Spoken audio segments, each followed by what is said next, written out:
My case study is about Cristina. Cristina is a child who has cerebral palsy and she is 5 years old. So in my case, I created a didactic guide for communication to help Cristina. This guide is based on the PEX system, or Picture Exchange Communication System, which relates the pictures with the images.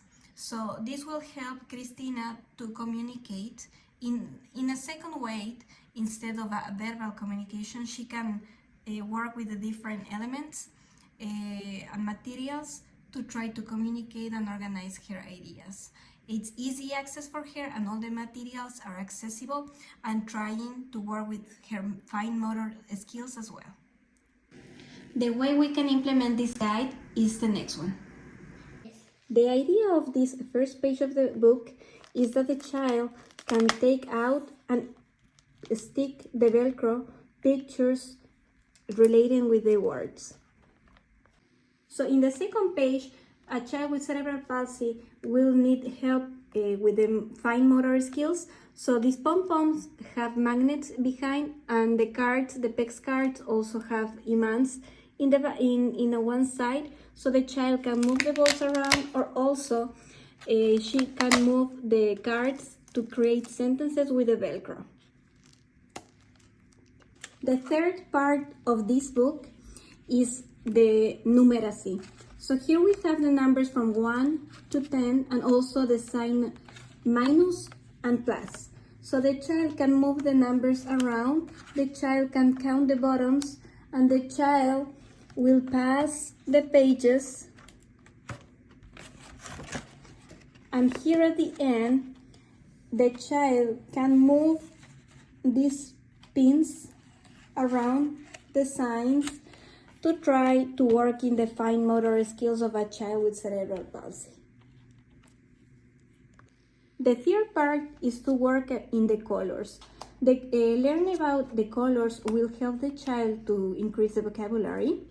And also the colors have different textures here that the child can feel and see.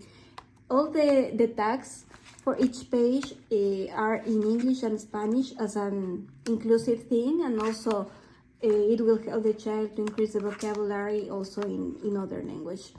The child can move the names of the colors around with the magnets here, so it's easier if the child has problems with the spasticity and the fine motor skills.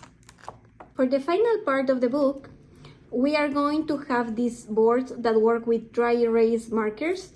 So the child will have this marker here and this adapter with Velcro. So we are going to adapt the hands child according to the size with this.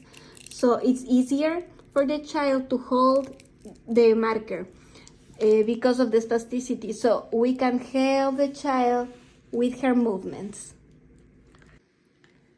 This didactic guide is highly related with the case study of Cristina, because Cristina cannot move her muscles, so she can have materials that are easy access for her, and also these adapters, so she can also work with the writing skills.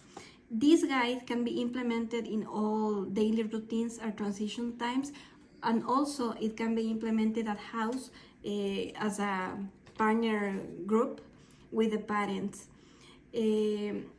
So this is also useful for school or the house.